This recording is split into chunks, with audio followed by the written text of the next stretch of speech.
Tonight we're getting a new look at the work to build the Henry Street Bridge. This is just west of downtown. So this site is over part of the old Green Lawn Cemetery. You probably remember the city anticipated finding hundreds of old grave shafts during the excavation. And tonight Samantha Johnson tells us that number is already higher than expected.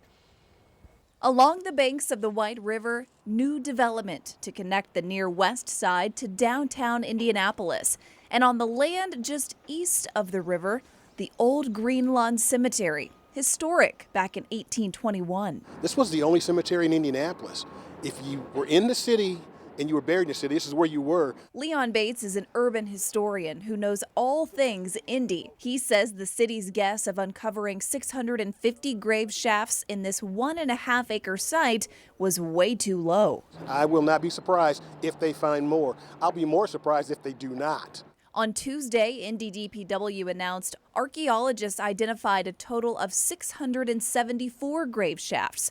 Bates says that doesn't mean that many bodies were discovered. Some of the graves have more than one, some of them are empty, so the anthropologists have to make that final determination of how many individuals we have. And that, Bates says, could be a lengthy process. These guys may not be finished before the bridge and roadway is installed.